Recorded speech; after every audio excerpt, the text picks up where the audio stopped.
Hey, what's going on, y'all? It's your boy LaRon, and I'm back with another video. But before being into this video, I want to say what's up to my subscribers. Also, if you're new to the channel, welcome. If you are new, please consider hitting subscribe and turn on notifications, because on this channel, we support Black-owned businesses, and I do bi-weekly reviews on Black-owned products. I also do thought-provoking videos, just some things on my mind, and sometimes just do a reaction to something I see, and that's what this video is about to be at now.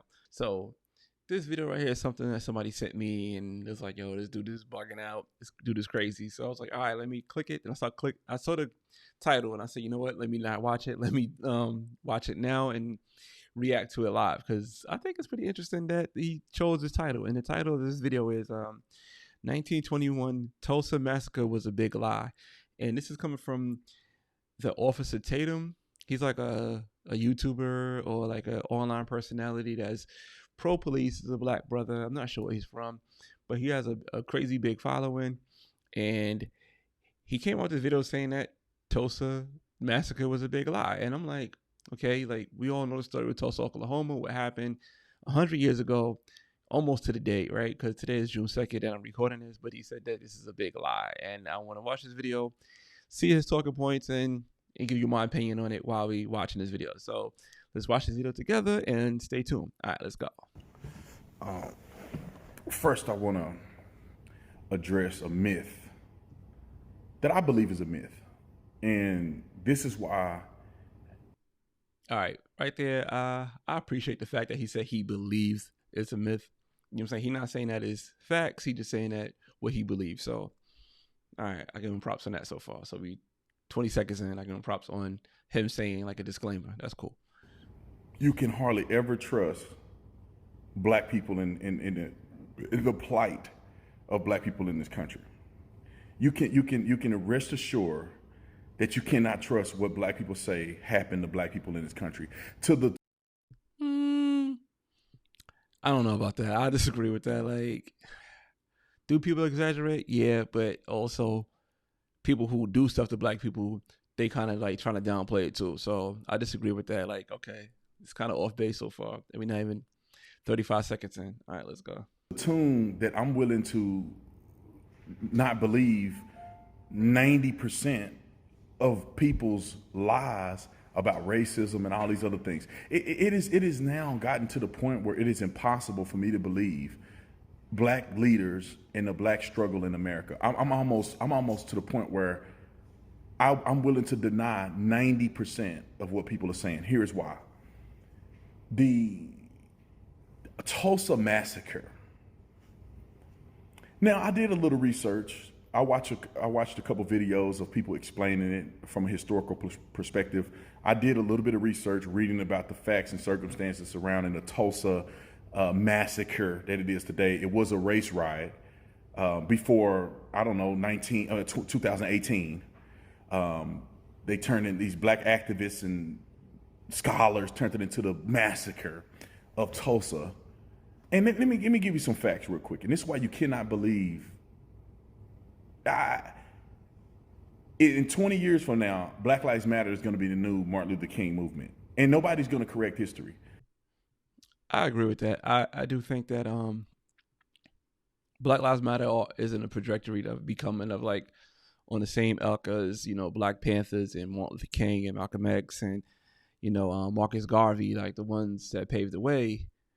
And I do feel like he might be on something with that one. I agree with that point. Let's continue. They're going to act like Black Lives Matter changed the world. But let me tell you this real quick, is that in the Tulsa race riot in the 1921, it was in 1921, so in the 20s, I think it was, let's see, June, it was May 31st through June 1st.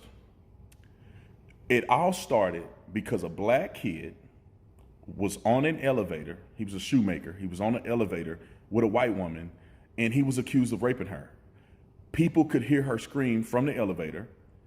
They conveniently leave out that it was reported that she had ripped clothes, and he got charged with raping her.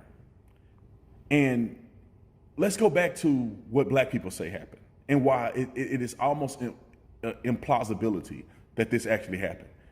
They are saying, and they want you stupid enough to believe, that he got on the elevator, stepped on her toe, and when she screamed, he was being accused of rape. as if she didn't lament to the fact that he had raped her or done anything nefarious to her. All right. There are cases of white women lying on black men. Let's be real. Let's look at Emmett Till, right? I think the lady who lied on Emmett Till is still alive to this day.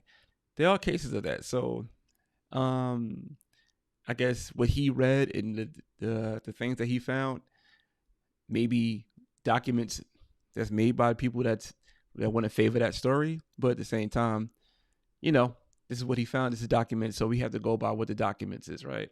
You gotta go by documentation. So this is the document says. So let's carry on. So he got arrested, and a black mob of people, residents, showed up to support him, to make sure he wasn't going to get lynched, because they had heard rumors that he was going to get lynched.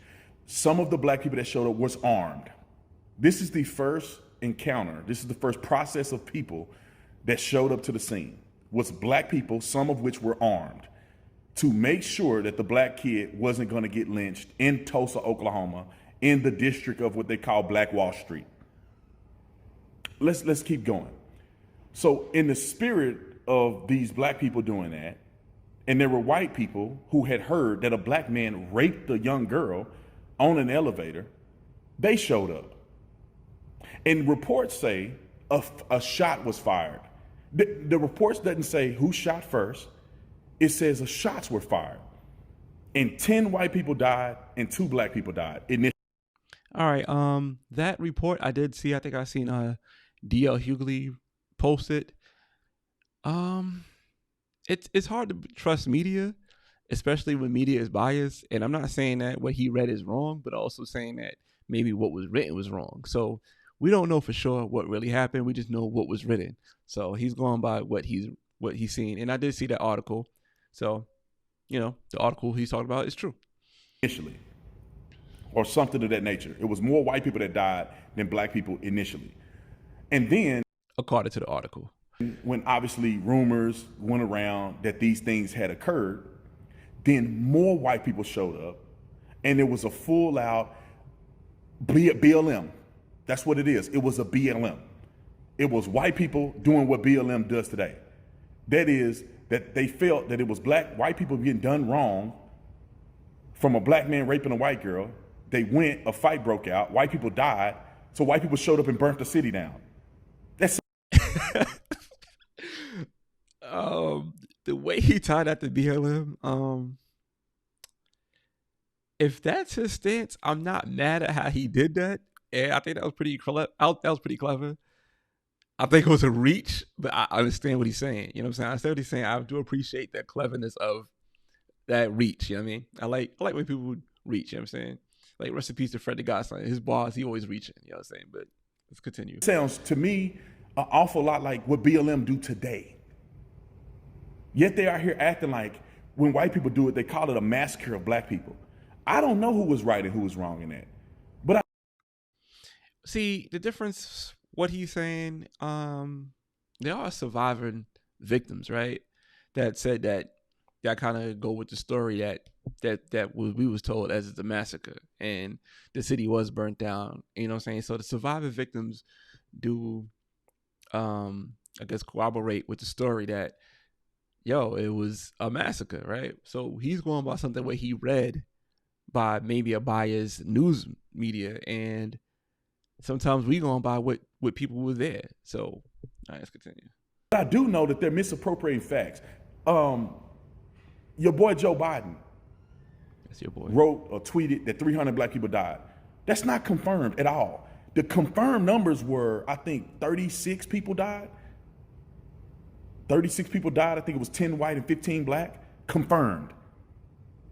There is estimates of other numbers, from 75 to 300 black people. All right, I give him props on that. Joe Biden do be speaking out loud crazy sometimes about things that's like hearsay. So yeah, I give him props on that. 75 to 300 estimated, none of which is confirmed. There is none of which can be confirmed.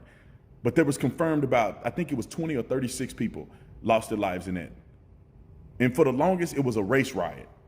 Had nothing to do with a massacre of black people. And then when I was growing up, they taught us that this was white people being mad at black folks because they had Black Wall Street, as if it had something to do with black success and white retaliation of black success. When That's the story that I got too. Let's carry on. this weekend, I found out that it had nothing to do with Black Wall Street, and it had everything to do with a black man allegedly raping a white woman, and black people coming to his defense and white people coming to her defense, and a fight broke out. And just so happened, white people burnt it down. They BLM'd Tulsa, the Tulsa area, or whatever they call it, the Black Wall Street. I like how you put they BLM'd it. Like, that's funny. They BLM Black Wall Street. That's what happened. Thousands of black people were displaced, so on and so forth. Now you tell me, explain to me how there's not a BLM massacre where you have Black Lives Matter going around the entire country, terrorizing communities, killing people, bludgeoning people. I mean, you got them going around causing terror, billions of dollars of damage, theft, larceny, looting around the entire United States of America. Not just Tulsa, not just Fort Worth, not just Houston, but the entire country. And black people, not all, because I'm only talking about the illegitimate folks who are ruining our country. The dumb, ignorant, cowardice, brain dead people who I do not like, who are ruining our country on a false narrative. All of this is fake. It's all a false narrative. And I went back years ago. I went back to look at slavery, to reevaluate slavery, because I see the lies and the manipulation from the media, black leaders, in this brain dead society that we live in called Black America. And the first legal slave owner was a black man. It blew my mind. How could it be so that black man went to court? Anthony Johnson, look it up. That the black man went. All right, that's something I gotta look into. That's an interesting fact. I gotta look it up. That's interesting. To court, won a lawsuit to own other black people. So you telling me a white judge granted him ownership of two other black people as a black man in the 1600s, respected enough to go to court and have a voice in court to win the rights to own other black people for the rest of their lives. And then I went to research other people, which Anthony Johnson was a very successful, wealthy black man at the time. And as you go through the 1600s, 1700s, 1800s, you see that there's a tremendous amount of black men who owned slaves, who owned other black people. Hundreds of black people owned slaves. Hundreds of black men owned hundreds of black slaves during slavery. Another thing I found out, that I gotta check this information out. That's a very interesting fact, or a very interesting talking point that he just came up with. I want to look into that myself. You know what I'm saying? So that's pretty interesting. that blew my mind. I couldn't believe it. I went through and looked at the slave states and looked at the free states, and it was the exact same amount of free states as there were slave states. And then I did more research and I said, well, what percentage of white people own slaves? I thought it was 90%. It's like, the numbers have varied in different research that I've seen, but I've seen numbers, 6% is almost the highest number I've seen of white ownership of slaves in the South. 6%. That I believe, which I always find weird, you know what I'm saying? And not to, I find it weird, like, because white people who probably didn't have nothing was fighting for slavery to keep the slaves working for free in the Civil War, which is another topic for another day. So I do believe that probably was just 6%. So you're telling me 94% plus of white people didn't even own slaves? But yet our entire plight of the black community is because of slavery. Look at the 1920s and 30s when Black Wall Street was around and black people prospered. Single family homes were taboo. You talk about 20% single parent rate. Now it's 70%. That's a fact. We gotta be more responsible in raising our, our children and making babies with people that we want to be with. You know what I'm saying? That's a fact. Black people were successful. They were working hard. They were getting their stuff done. They were building things. They were building their own arenas. They were building railroads. They had jobs. They had careers. There was a quote unquote Black Wall Street. Concentration of Black success and wealth in the 20s and 30s that we don't even see today after the Civil Rights Movement.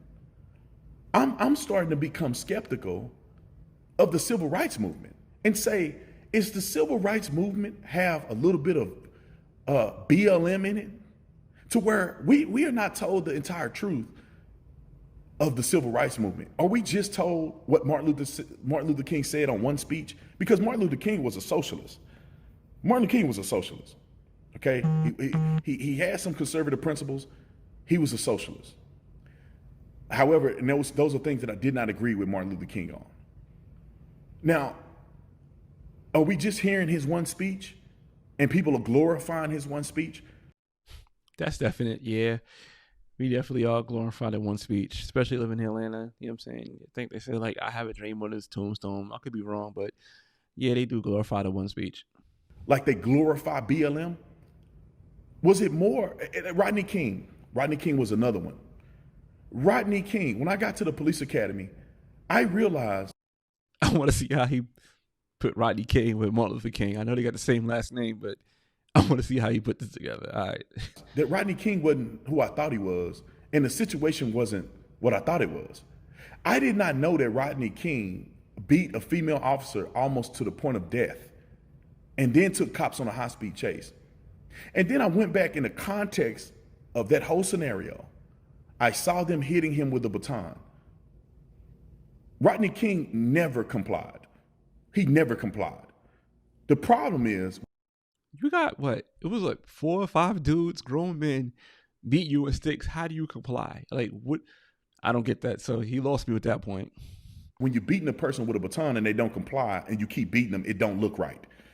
And to a certain degree, you have to do something different. You're just beating a man for you're getting down the street or beating a man for no reason. However, it was in no way, form, or fashion do I think that was racist. In no form or fashion do I think that he didn't deserve to. See, that's an interesting talking point that a lot of people say is like, you can't prove racism in some of these police actions. That's an interesting thing that people say, even though like a lot of times I'm assuming that Rodney King beating was racist. I'm saying that. I'm saying, like, I'm putting my stamp on that was racist. But you can't prove it. You can't prove that it was racist. It's just something that you feel. You can feel that it's racist. You can say that it's racist, but you can't prove that it's racist. So it's like a talking point that a lot of times people who are pro-police, they use when they talk about things of that nature, such as a Rodney King situation. All right. To get beat initially. He took him on a high-speed chase. The same Rodney King mentality is what we see from the black community even now. Rodney King is a Philando Castile, is a Eric Garner, is a Jacob Blake, is a Breonna Taylor. That Rodney King is the same thing that they're doing today. Philando Castile and Eric Garner, how do you tie in that with Rodney King? You know what I'm saying? If I'm not mistaken, Philando Castile said, I have a gun. You know, saying he's trying to show the police that he has the gun, is a legal gun, and they shot him on Facebook Live. Eric Garner basically was getting choked out by a dirty cop. You know what I'm saying? So sometimes these cops got to say, like, the cops are dirty. That cop that choked out Eric Garner, he had a lot of complaints against him already. I think he already had complaints from Eric Garner. You know what I'm saying? So you can't put everything in the same box. Like, sometimes I do see a situation where, like, a police incident, you know what I'm saying? Just, we have to call it that just for legal reasons, I guess. We see something with police incident, and sometimes I could understand certain things, and sometimes I'm like, nah, y'all went too far. And Eric Garner that situation went too far. It was no reason for none of that. You know what I'm saying? It was no reason for none of that. And same thing with Philando Castile. It was no reason for none of that.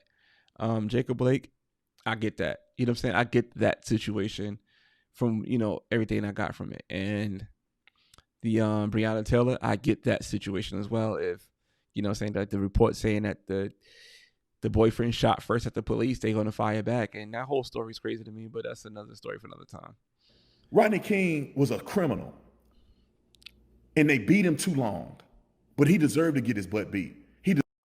Okay, that's crazy. So you saying that Rodney, since he's a criminal, that these men that's just born the same way he's born, you know what I'm saying, they deserve to beat him the way they did. Yeah, he could be a criminal, but he don't deserve to get beat. Look at what's that dude named that shot at the church? So they took him in handcuffs and took his Burger King before he went to jail. So they didn't beat him. He shot up a church of innocent people. You just say Rodney King beat up a cop and went on a high-speed chase, so why he deserved to get beat? But okay. He deserved to be in jail for beating up that police officer, almost killing her, a female police officer, beating a woman almost to death. Rodney King was a criminal, just like the rest of these thugs. And we are brainwashing people into believing a history that never. You see the word they use, right? See these thugs, yeah. Never happened. That Tulsa massacre is bullcrap. That's not what happened. And the thing that bothers me the most is that black people in America, most of them, cannot be fair about anything. I won't say most, but I would say there's a good amount that are brainwashed, right? Like not, it's like they would take a side and stick to that side no matter what, and it's so weird to me. You know what I mean? But I do somewhat agree with that. The culture cannot be fair. They can't be fair about anything. They can't tell the truth that Rodney King was a POS and he's not a representation of black people. However, they beat him too long. They can't say that.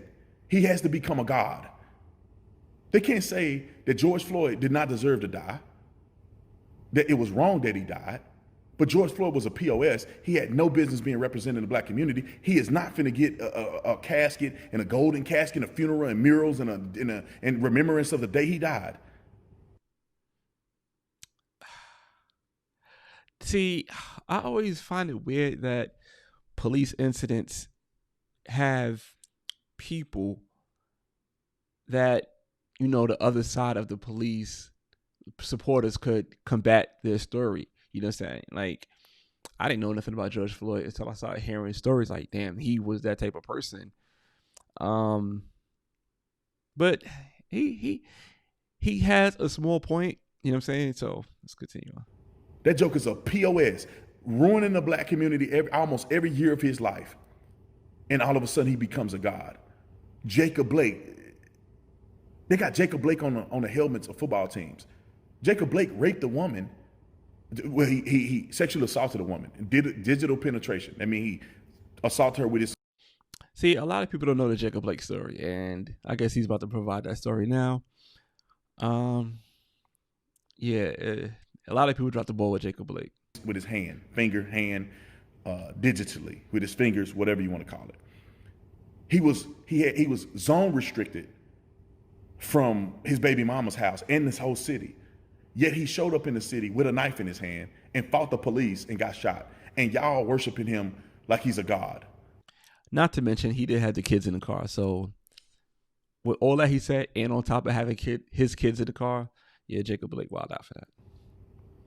I will never understand the black community. And I have grown a slight disdain for some parts of black culture that's degenerate, is sickening, is nasty, is ugly, is counterproductive, is un-American. It's no place in America for these dirty, dog-like people. Yeah, I said it. There's a lot of good black people in this world. A lot of them I know. A lot of them are successful right now. But then there's a dirty, nasty part of black culture that is of the devil. And it starts with these black leaders who lead these cities into turmoil. Black leaders who lead culture into turmoil. People like Jay-Z and what's the boy that play basketball? LeBron James. They are all detriments to the black community. They are a detriment. And the reason why they're more of a detriment than a thug hanging out on the side of the street is because they have a platform. They are sheeps. They are wolves in sheep's clothing, meaning that they present themselves well. They're very successful, so then they get influenced. And once they get influenced, they throw you off a cliff. There is no reason in the world that LeBron James should be complaining about anything in this country. He should be telling you how to be successful. I think LeBron James do have a right to complain. However, I think LeBron James do have the blueprint on how to be successful as well. And it's a talking point that Kwame Brown came with, and I think that he has a point. Like, you know what? Why don't you teach people what you did? How do you get out, instead of saying that all the issues that's going on in America? But who are we to say what LeBron James should and should not say? You know what I'm saying? That's it. Is the freedom of speech, and you can say what you want, no matter how successful you are. You can say what you want. So, whatever. He should be telling you how to stay married. He should be telling you how to be a father, how to be a leader, how to work hard, how to persevere. Those are things that LeBron James should be saying, but he's not saying those things. He's telling you how to be a victim. And as he's successful and he's got 3 or 4 houses that some of y'all would die to have, he ain't gonna tell you how he did it. He's not gonna talk about real estate. He's not gonna talk about investment opportunities. He's not gonna do that. He's not gonna spend his own. That is interesting, though. That's interesting. But like I said, it's up to LeBron to speak about what he wants to speak about. Own money and partner with other basketball players to actually own a school. He white labeling the school. He don't own that school. The school district picked the teachers. The school district picked the curriculum. He don't own that school. He just put his name on it. And then the city has the burden.